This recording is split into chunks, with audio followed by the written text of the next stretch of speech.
Hi, I'm Katherine Dr. Hall-Hertel. I'm Associate Dean for Graduate Academic and Student Affairs, and on behalf of the Graduate School, I'm delighted to welcome you to UNC Charlotte.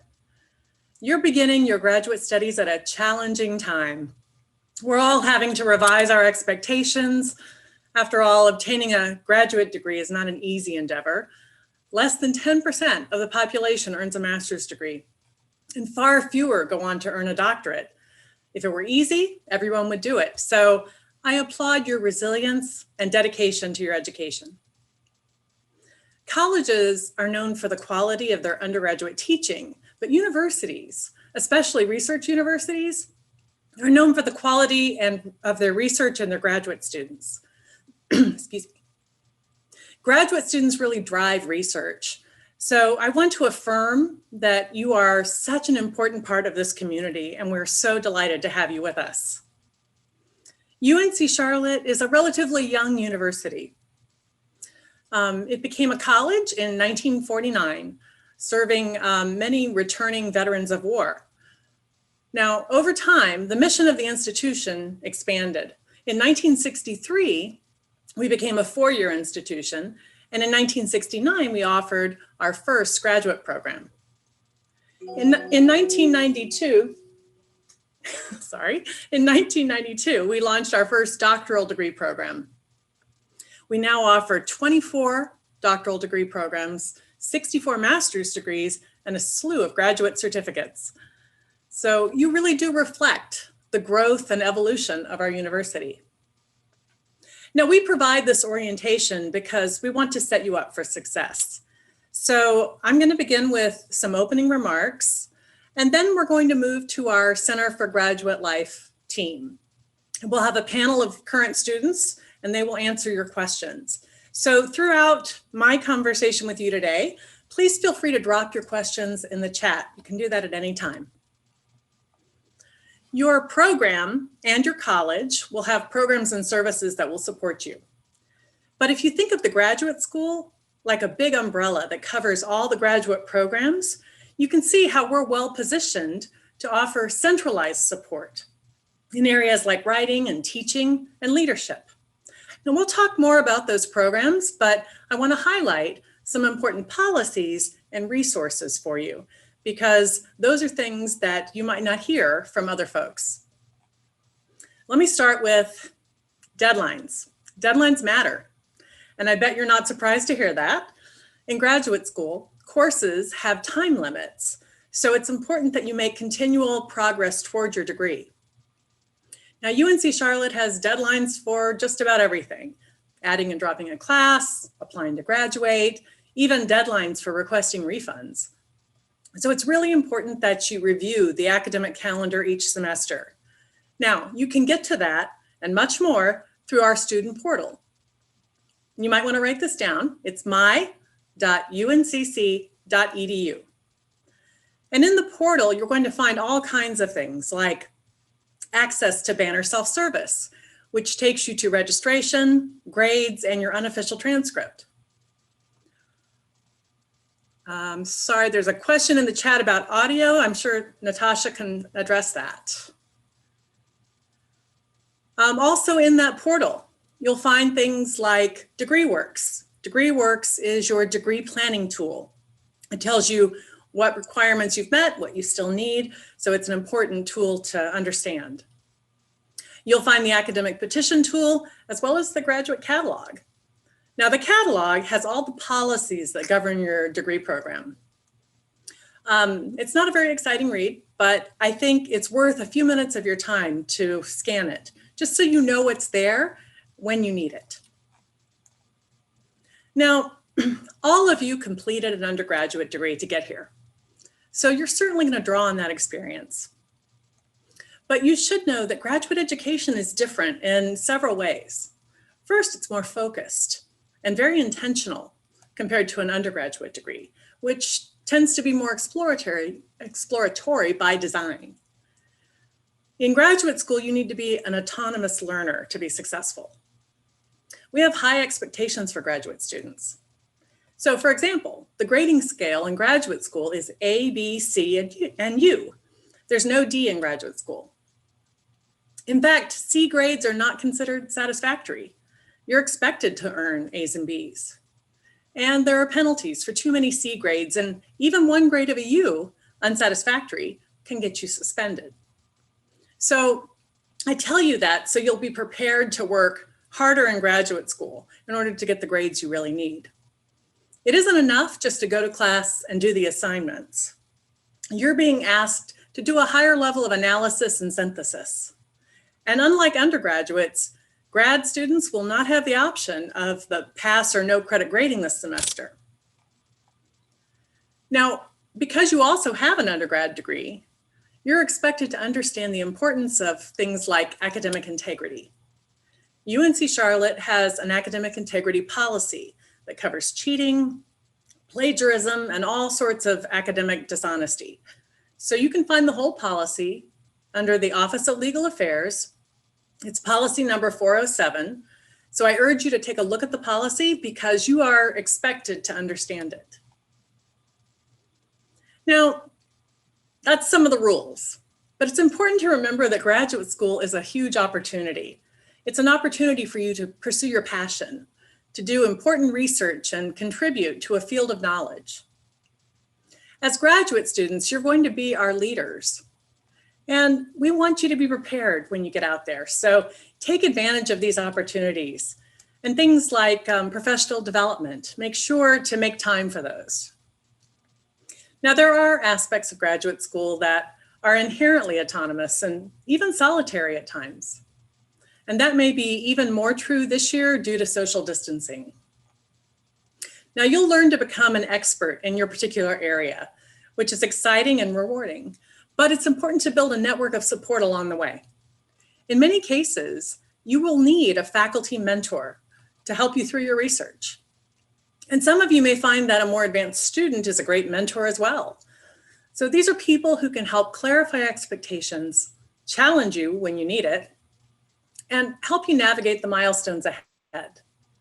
Your graduate program director is perhaps one of the most important resources you have. If you haven't already met that person, please reach out to them. Along with your faculty advisor, GPDs can guide you throughout your program. Think of graduate school as a community of scholars where everyone helps each other to thrive. And when you need extra support, UNC Charlotte has staff dedicated to your well-being. It's so important to take care of your physical and mental health. So be sure that you have outlets beyond your academic program. Now, to that end, I invite you to learn more about our unique Center for Graduate Life. We're so lucky to have this dedicated center that's really designed for graduate students. You'll hear more about that shortly, but for now, I'd like you to remember that the graduate school is here to support you from admission to graduation. We're here to help you thrive. Welcome to Niner Nation. And with that, I'd like to introduce Dr. Aura Young from the Center for Graduate Life. Hey everybody, welcome to graduate school. I'm Dr. Aura Young, and as Dr. Hall-Hertel said, I'm the Assistant Director of the Center for Graduate Life. And I'm Dr. Jill Huerta. I'm Executive Director of the Center for Graduate Life. We're thrilled that you have decided to pursue graduate school, and we're really delighted that you chose UNC Charlotte for your studies. Today, we'll be doing a lot of talking about the years that lay ahead of you, what you'll be doing during the next 2, 3, 4, 5 years. But before we do that, I want to take a moment and have you kind of live in the present just for a moment and reflect on what you've done to get to this present moment right now. Getting to the start of graduate school isn't very easy. There's actually quite a few things you have to do to get to this point you're at right now. Let's think about them. You've had to be successful in your academic careers so far. You've had to decide what you wanted to study. You've had to look at all the different schools that might be an option for you and choose which ones to apply to. Then you had to apply to them. Then you had to wait to hear back from them. Then you had to choose which one you'd attend. You did a really good job on that, by the way.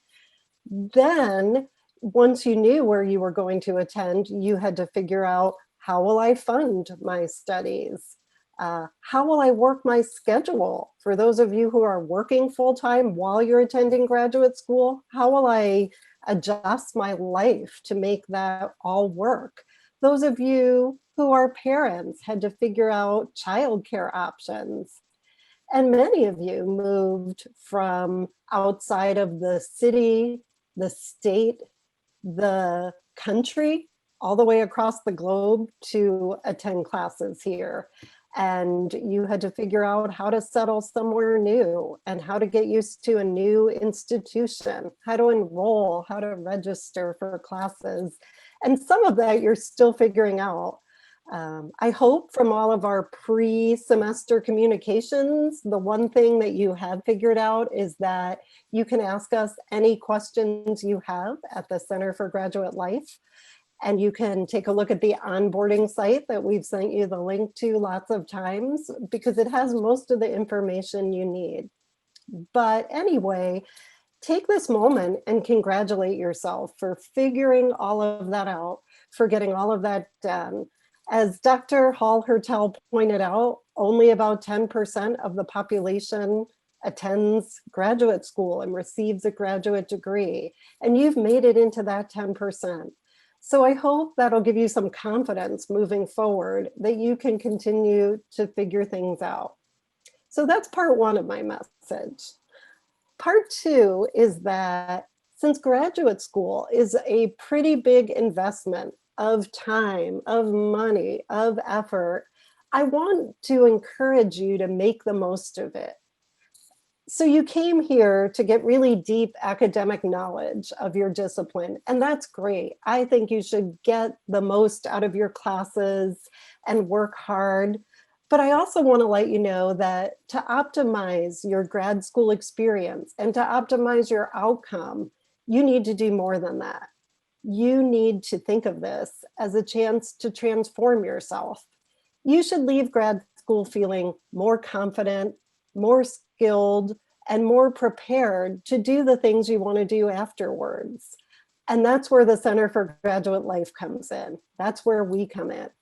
We oversee professional development, wellness, and community building for all 6,000 or so students that we have here at the graduate level across 150 different graduate programs. That's a big mandate, and we do a lot of very different things. But today, Dr. Young and I would like to share with you sort of the top 5 ways that you can make the most of your graduate education with the CGL. Aura? Thanks, Jill. So the top 5 ways, starting with number 5, get to know your peers. This semester, for a year now, this has been really difficult, but it's still super, super important. So through the CGL, there are a lot of activities that we plan. We have coffee hours. There are actually 2 scheduled next week where you can just sort of grab a cup of coffee or tea or whatever and just chit chat informally and meet some people. We have these affinity lunches once a month, and those are for helping various underrepresented groups get together and talk in a safe space where you can offer us suggestions or talk to us about your graduate school experience. And then there are a ton of social events organized by our Graduate Life Fellows, the folks who are going to be speaking on the panel in a little bit. Some of you have actually even signed up for some events we've got coming up this coming week. There's a goal setting session on Friday, actually, that looks like a lot of fun. So if you check out our calendar, you can find links to all of those things. And we're always adding more to the calendar. So that's number 5 for you. Get to know your peers. Way number 4 is prepare for your career. I know you're just beginning graduate school and it seems early to think about the career that you're going to launch when you graduate, but believe me when I say it is not early. In fact, it is time to start doing that kind of preparation. And we're there to help you do it. We have around 10 to 15 workshops every semester that are put on by the University Career Center specifically for graduate students on the kind of things you need to learn to do to build your network and to acquire the job searching skills you're going to need to get the position you want when you graduate. So we have workshops on things like getting your LinkedIn profile up to speed, networking both virtually and in person. We will be in person one day. You're going to need this skill eventually. Writing effective resumes and cover letters, answering interview questions, both virtually and in person, etc. So take a look on our events calendar, and one of our panelists will chat the events calendar link to you right now. And also keep your eyes open for our Grad Weekly newsletter. Ara sends that out every Monday morning, and it contains promotion for all the different events that we're going to be doing that whole week. So look for those workshops there. The second kind of career preparation we're offering is a new program called Accelerate to Industry. We just launched it last semester, and the idea of Accelerate to Industry, or A to I as it's abbreviated, is that we partner with companies in the Charlotte area who are interested in hiring our students. And these companies come in and they actually offer professional development directly to our students. So you can hear from companies that might be interested in hiring you what they want you to do to prepare for the roles they have. And you can network with them and prepare for that interview process. Wouldn't it be amazing to get through your graduate degree and interview with someone who you met early in your graduate career and who gave you advice and who has interacted with you meaningfully? So that's just some of the professional development we have to offer. You can check out the rest on our website. So the number 3 way that the CGL can help you succeed in graduate school is through writing support. We provide a variety of writing support just for graduate students. We have structured writing sessions.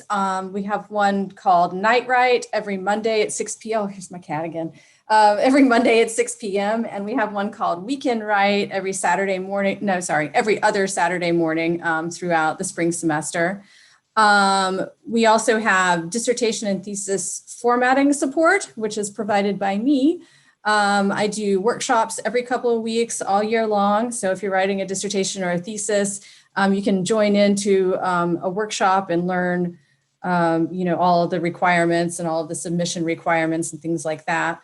And I also provide doctoral support in general, by the way. There's also tutoring for graduate students in the Writing Center. When we're in person, we have a senior tutor from the Writing Center come to the CGL, and she provides one-on-one support. For the time being, you can go to the Writing Center's website and specify Chris Harrington if you want any sort of one-on-one tutoring. And she's really wonderful. And, maybe if you didn't have writing support, like writing tutoring when you were an undergrad, it's definitely a necessary thing when you're in graduate school. Finally, we have writing classes taught by Dr. Lisa Russell Pinson, various academic writing classes. So that's really important to learn how to write like an academic when you're in graduate school. And she also provides dissertation writing support in the form of groups. She's facilitating virtual writing support groups during COVID, and they've been really popular, and students have gotten a lot out of them. So number 2, Jill. The number 2 way you can maximize your grad school experience with the CGL is to take GRAD elective credit-bearing courses. So these are mostly 2 credit courses, sometimes 3, that help their professional development focused. Some programs take them as electives and some do not, so you would have to check. But they're on topics like workplace communications, entrepreneurship, leadership, teaching, how to teach at the university level. We have a new one in diversity, and then several others that we offer during different semesters. I saw a question in the chat about whether our workshops are credit bearing. They are not. So the workshops are just participatory for you to learn. But if you want a way to dive deeply into one aspect of your professional development and get credits for doing it, the GRAD courses are the way to go. We also offer a certificate program in workplace competencies. So this is basically a certificate program that's 12 credits. It bundles together several of the courses that you could have taken separately and becomes the certificate program. And mainly, it's a way to show employers that you've done the work to develop the kind of skills they want you to have when they hire you. It's a great credential to add to your resume. If one of you could chat that link out as well, that would be great. It's particularly advantageous if you're a doctoral student.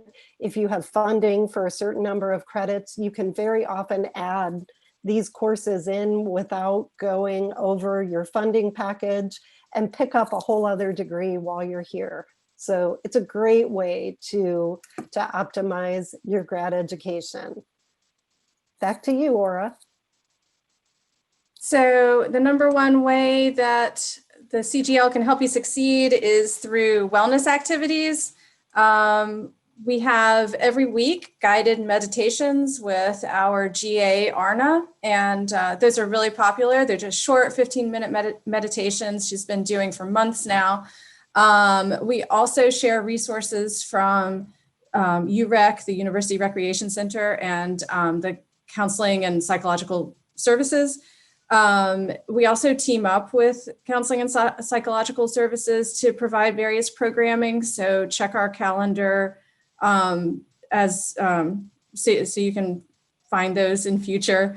So those are some of the top things that we pulled out that we do that we wanted to let you know about. And as Jill said earlier, you definitely want to read the Grad Events Weekly that I send out on Mondays. I actually sent it to all of you new students today, so you should have received that in your UNC Charlotte email. And we're also going to be putting some links in the chat box for all of our social media and for our blog, so you can keep on top of everything, all these different ways, whichever way is convenient for you. So yeah, basically we're here for your general support. We want you to succeed. And if you have any questions, ask us today or email us and ask us. We're here for you.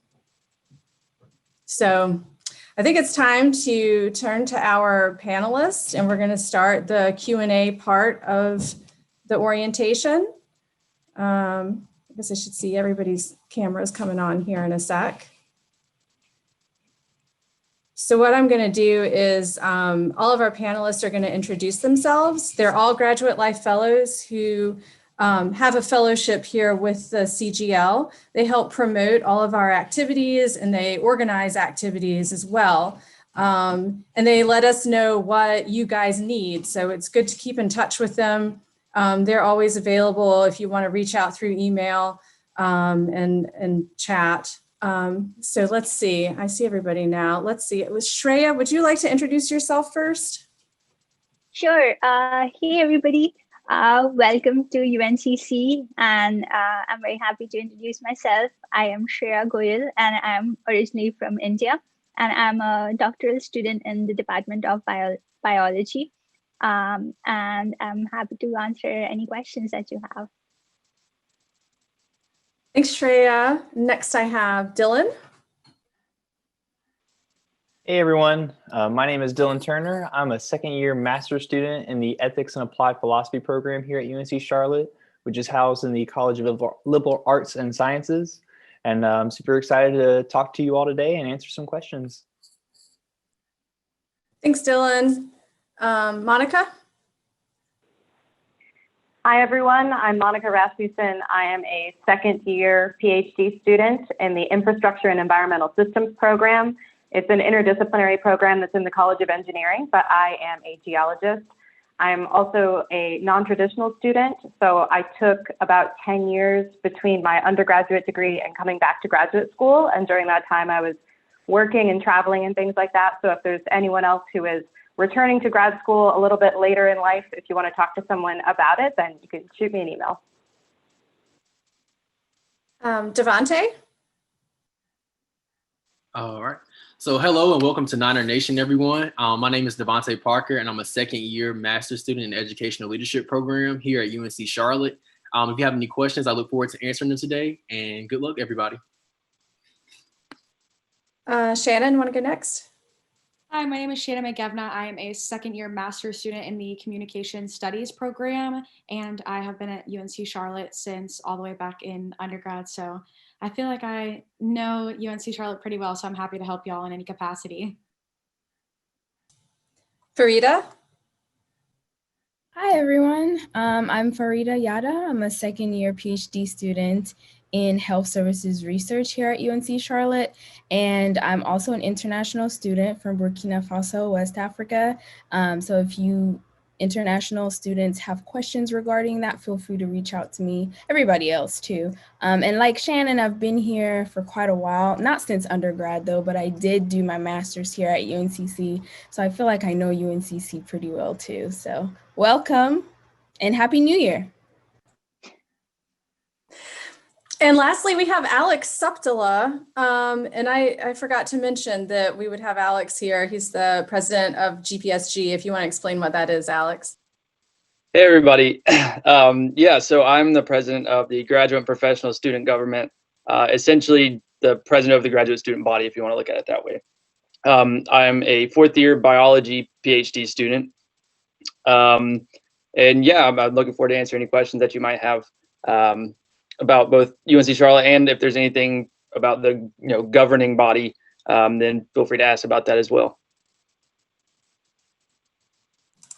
Thanks, Alex. So I'm looking at some questions that have come in to the chat, and please just continue to send your questions in as you think of things. There was a question about Canvas and about logging into courses that are asynchronous. How do you know where they are and how they meet and anything like that? So I know there's been a lot of confusion recently when I've spoken to new students about where are the courses. So who would like to help us learn what Canvas is and how to find that and what to expect? Any of you guys? Dylan. So typically the courses won't appear on your list of courses in Canvas until the professor has published them. And then once that happens, if you're in an asynchronous class, at least in my own experience, my asynchronous courses don't have any kind of lecture. The professor will either post a video recording, an audio recording, or the course will be entirely structured around readings and discussion posts and things of that nature. So usually, if you can't see the Canvas course, it's because the professor hasn't published it yet. If not, there may be another technical difficulty, and you may want to reach out to the professor or something just to double check. And then in terms of the timeline, as far as like the work goes and how to get ready for class, do you guys have any advice as far as Canvas goes?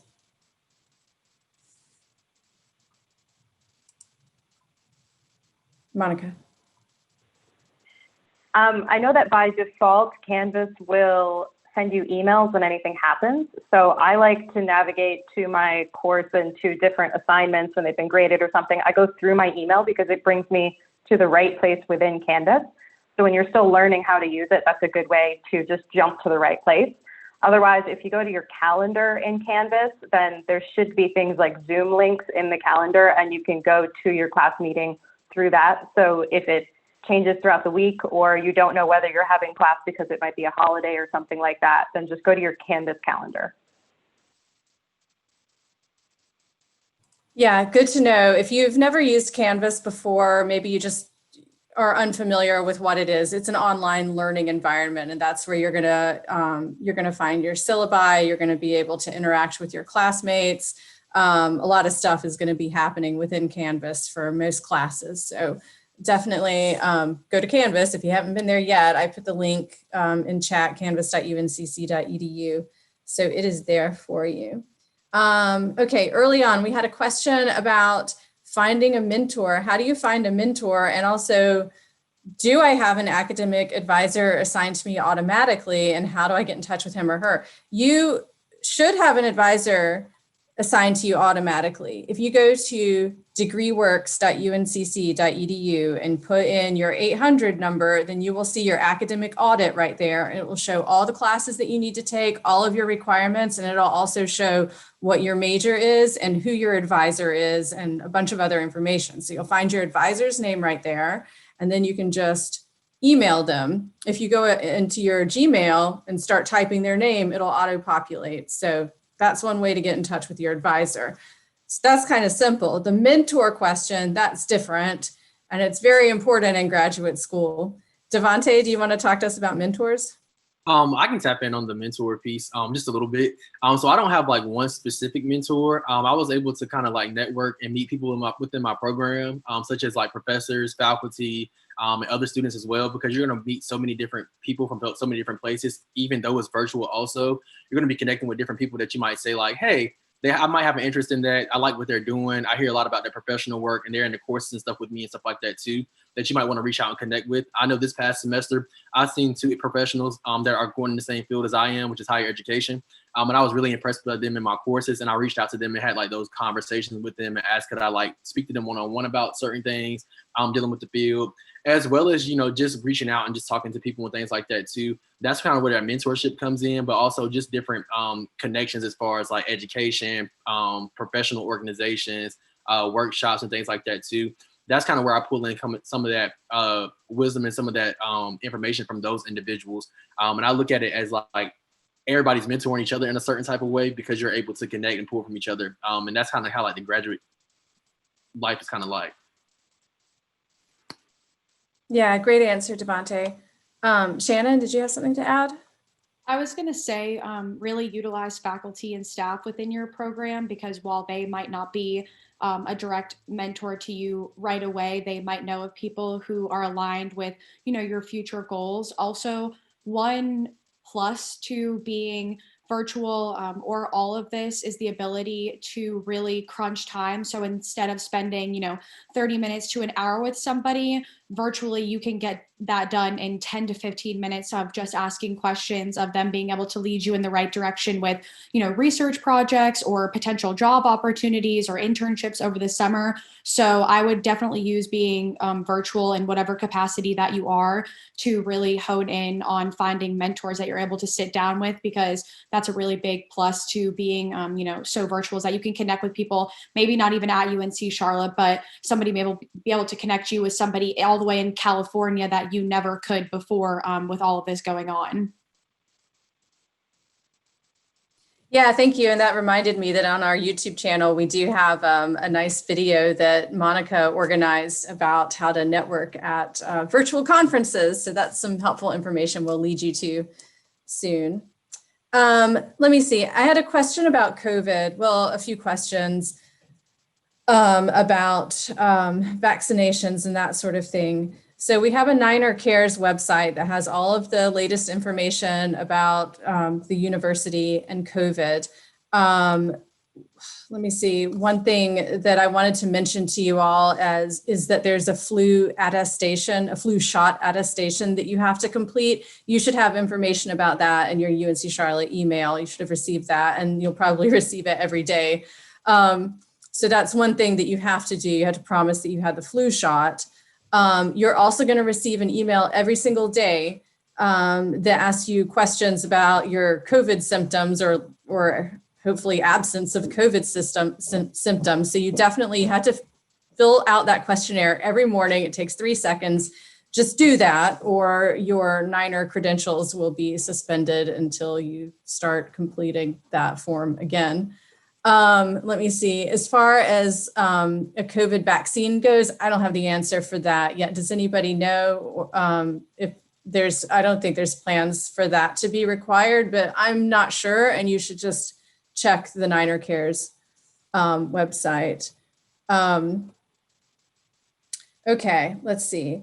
So we have a lot of concerns about managing the workload, especially if you happen to have a job in addition to just being a student. Maybe you have kids and a job and you're also a student. What do you guys have to say about workload? Like, how much time do you spend on your graduate studies every week? Are any of you able to estimate that number? Or have advice? Let's see.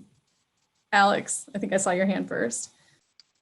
As far as an estimate goes on work, whether it's, doing research for my degree or even classes when I was doing classes, I would say a good at least 40 is pretty typical, just like a normal work week, if you want to look at it that way. But oftentimes, depending on what field you're in, what kind of research you have to do, how long those things take, you could be anywhere up to easily 50, 60 hours a week doing, work stuff. But that being said, it's important to find a balance between doing that work and actually not working or doing something that you enjoy doing rather than just doing work constantly, because you'll get really bogged down and burn out really quickly otherwise.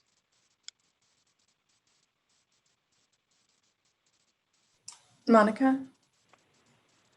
Yeah, I would like to add that I started keeping track of my hours that I'm working.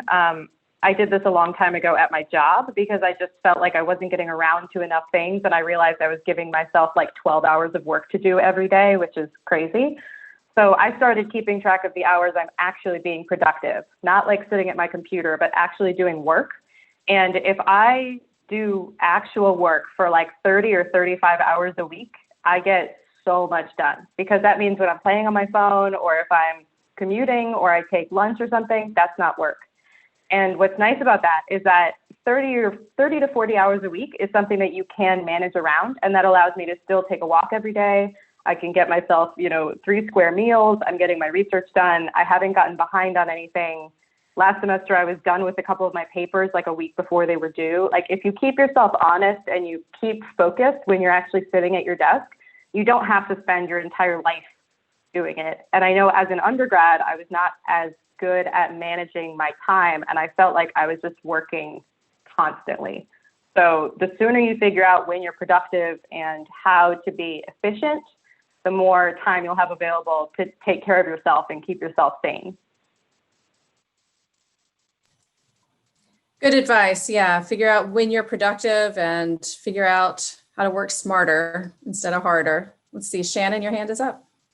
There are several styles out there of how to be productive and useful of your time, various different methods, Ivy League, Pomodoro, using the little timer thing. So I think that when you're entering into this first semester of graduate school, no matter what program that you're in, try to find a method that works best for you, especially as you're adapting to a new way of education. Find what works for you, utilize a few different styles and really hone in on the one that works for you, because what works for me is not going to work for Devontae or Dylan or anybody else in this chat. So I think that we can't really put a one size fits all method on how people best work, because I always tell people my most productive hours are between the hours of 6 a.m. and 12. When my brother, who did an MBA program, he's a night owl. So he would start at 3 or 4 and finish up at 10. And he was perfectly okay, because that was when he was most productive. Yeah, and as I mentioned earlier, another way you can be productive is to join one of our structured writing sessions. You don't have to be working on a dissertation or thesis to join one of those. It's really nice because you have this camaraderie, even if it's virtual. Everybody's working together, and you state your goals, and then you recap at the end and talk about whether or not you met your goals. And so it can be really, really helpful. But while we're on the topic of working so much, do any of you guys have any advice for, I don't know, work-life balance? Like, what are the fun things that you do to stay sane, especially during COVID? Farida? Yes. Hi, everyone. So fun things I do. I like to go hiking. And there are so many trails here in Charlotte. For those of you who are in Charlotte, those who are out of state, I don't really, I don't know how to help you with that, but definitely go outside because we've been, because of everything that's going on, we've been stuck inside for so long. And I'm an indoors girl. I usually don't like going outside. I was a little bit looking forward to everything moving online, but now I'm just, the cabin fever is real. So please make sure you go outside, get some sun. And what I like to do every week, and you can either decide to do this for yourself every day, like find some time to practice self-care every day, or what I do is I take one day off during the week. And for me, it's Saturday. So Saturdays, I don't check my email. I don't do anything work or school related. That's just a day that I take for me. If it would be better for you to do it, just a little bit, like 30 minutes every day, you can also do that. But taking just one day out of the week works for me. And I think it's so important.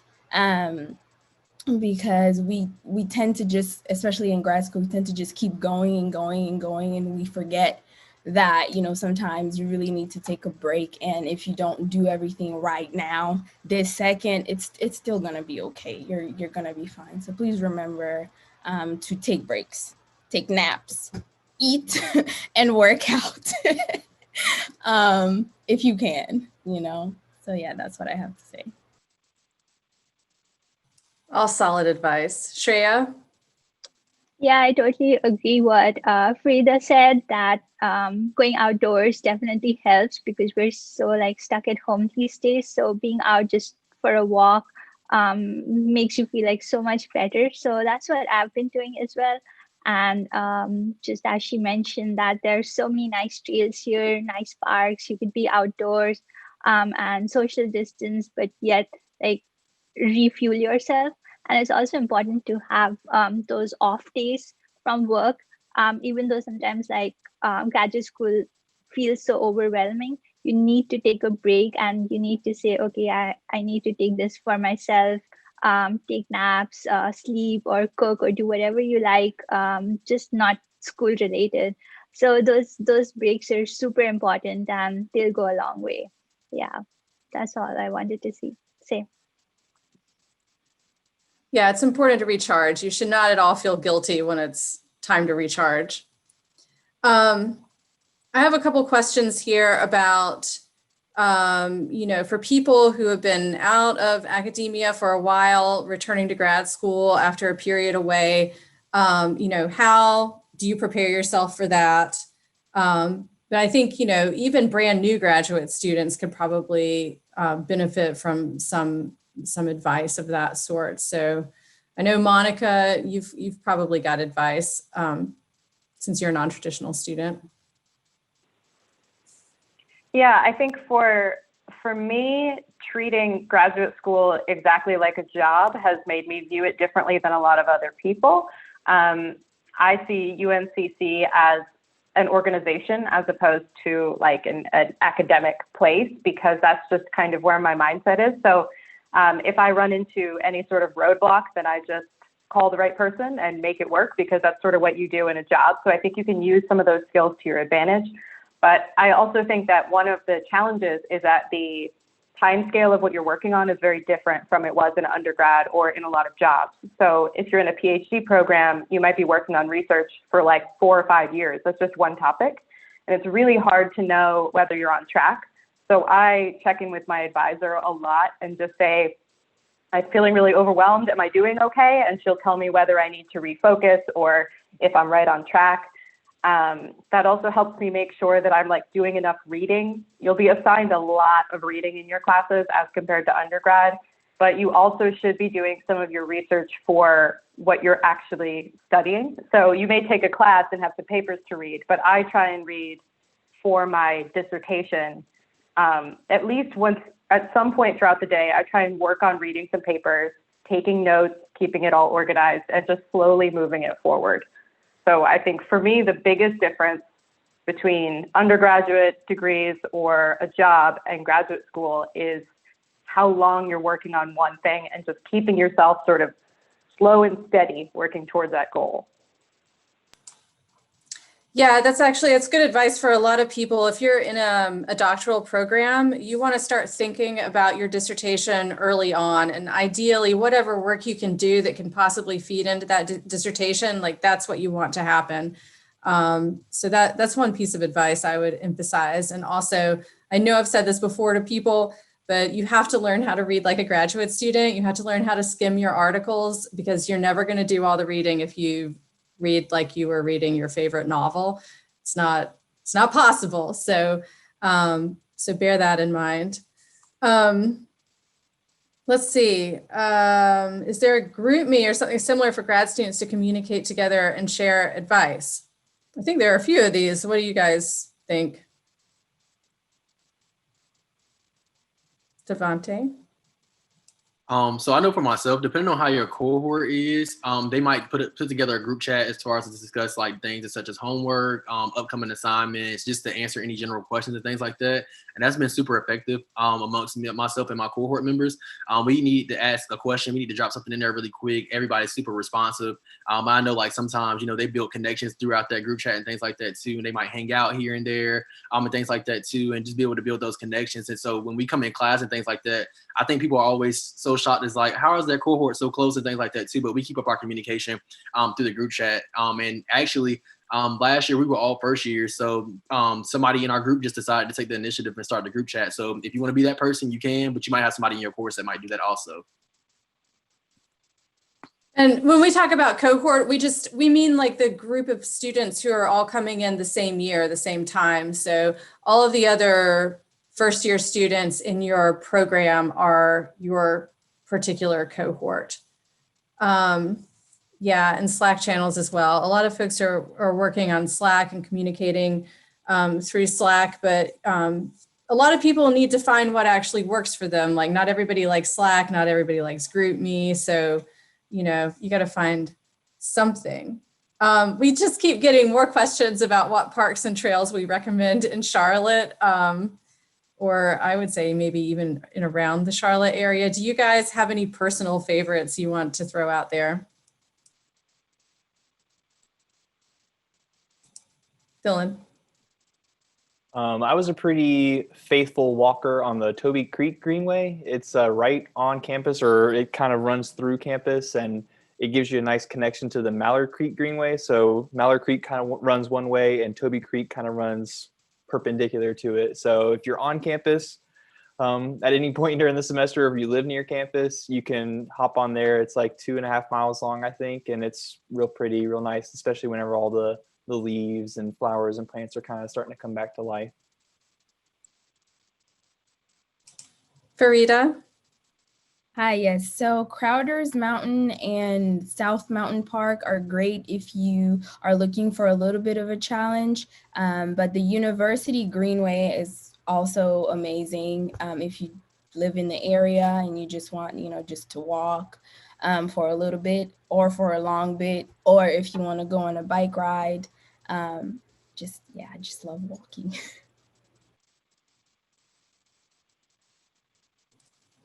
Yeah, the Sugar Creek Greenway is also another really great one. And we have some state parks that are not that far away as well. If you can get out of town, there's Crowder's Mountain, there's Morrow Mountain, there's South Mountains. Those are the three closest ones. Okay, I have a question here. I have no idea what the answer to it is. What is TaskStream and how do I put all the work into it? Do any of you guys know what that is? Because I don't use TaskStream. Devante?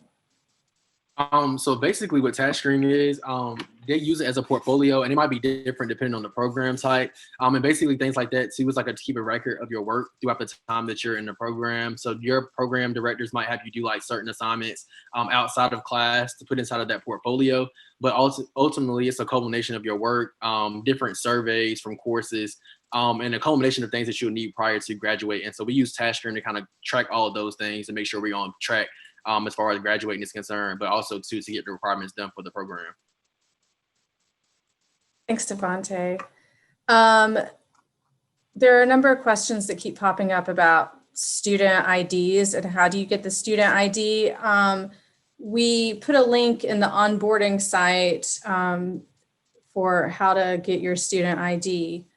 So if somebody could maybe throw that chat in the chat box, as I haven't found it quick enough, that would be great. Let me see here. So what is the one biggest advice, I guess, that you would like to give students? What's the thing that you wish you knew when you started graduate school? Something that you didn't know that you wish you knew? Anybody care to comment? Dylan? I know this is something we talked about in the fall as well, but just kind of knowing when you go to class the first day and kind of go to class on your Zoom call that you deserve to be there and that you earn your way to that spot, and that, you know, the other people in your class may seem smart, but you're equally as smart.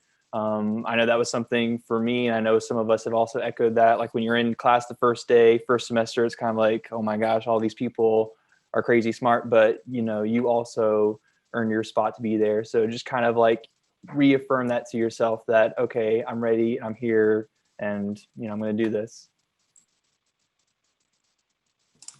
Yeah, folks, it's called imposter syndrome. I never heard about that until I was like done with graduate school, but I definitely suffer from it. Let's see, Alex, I think you had your hand up, and then Shannon. Yeah, I was also actually going to mention imposter syndrome, so I'm glad he brought that up. But yeah, just making sure you know that, I mean, he's correct. He's absolutely right. You know, you made it here on your own. You know, you're just on the same level as everybody else. But additionally, I wish I would have known what, I guess, my limits were as far as like how much time to spend on things, because, you know, I came in and just like gung ho, and you work for 60, 70 hours a week, and then you're just dead tired. So know what your limits are for how much work you're comfortable with getting done while still maintaining progress in your degree, and then take time for yourself. That taking time for yourself is one of the most important things in graduate school, to just be able to sit back and relax, not do any work, and take time to just be with yourself. Shannon, did you have something that you wanted to add?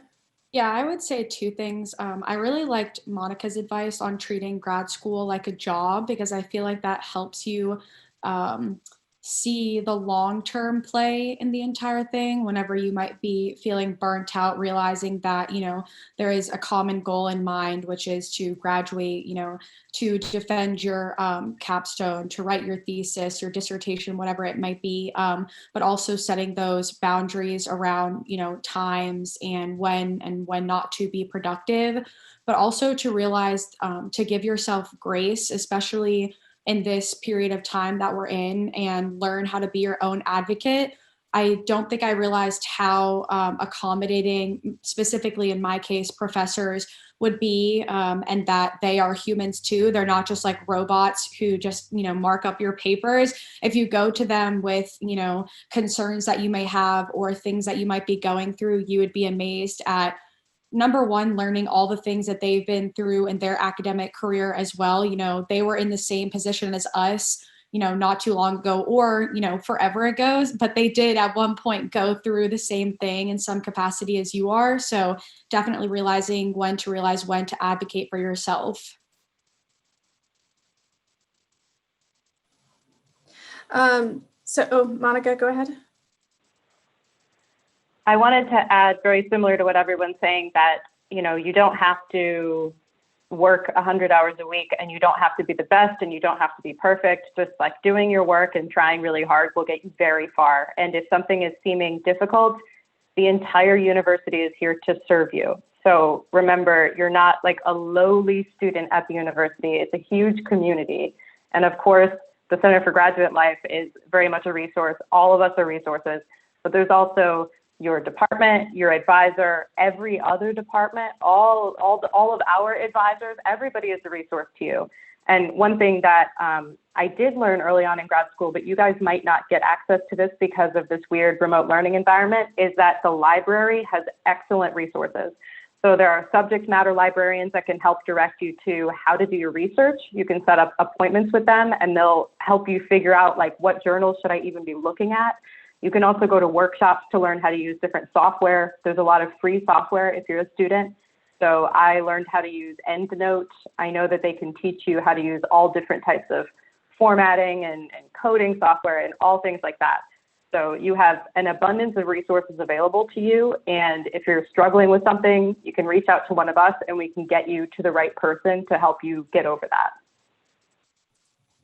Thanks, Monica. I meant to mention the library earlier. I just put a link there in the chat. Yeah, when you get to grad school, you have to take advantage of a lot of library resources that maybe you didn't take advantage of when you were in college. So definitely go to that tab and check out the research librarians. And there are a lot of other resources there about copyright and publishing. Of course, you're going to need to be publishing now that you're a graduate student. And you can get access to all the databases through that tab as well. Okay, so we just have a couple more minutes left. I wanted to just squeeze in time for talking about connecting with other students. We did talk about finding a mentor and getting in touch with your advisor and that sort of thing. But what advice do you guys have for actually, meeting new colleagues and making new friends during these weird times? Farida? I would say cold emails, just going onto the faculty website, you can usually see their bio, sometimes you can see their CV, or you can go to their LinkedIn page and just send people an email. The worst thing that could happen is, they're too busy to meet with you, but usually most people are willing to make time to talk to you. So just email. That's what I've been doing and it's working really well. Another way that you can find mentors is attending some of the CGL workshops that are offered throughout the semester. A lot of the times you can meet people from your industry or other industries that you can connect with. And usually, they will, at least in my experience, when you add them on LinkedIn and you try to talk to them, they will respond to you. So that's one way that I've been doing it. Shreya? Yeah, it's the same for me as well. One advice I would like to give is just put yourself out there and make the effort. Just whatever mentors that you would want to connect with or work with, try to get more information about them, be interested in their work, personalize your emails to make them feel that you really want to connect with them rather than just a standard generalized email. And also attending workshops, especially by CGL and all the events. You can connect to a lot of people from industry as well. And once you talk to them, once you have a connection, you can always follow that up with emails, and they almost always respond. So just put yourself out there and try to do the first step, make the first effort. Yeah. Thanks, Shreya. And thanks everybody for your thoughtful answers. We still have more questions coming in, but it's already 5:30 and I want to respect everybody's time. But I just want to thank all of the new students for coming and investing your time in this. And thank you, GLFs, for sharing your wisdom.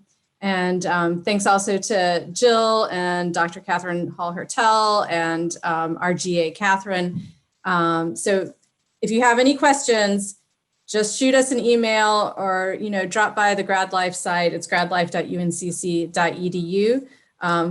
Follow us on social and we hope to see you soon. Have a great semester.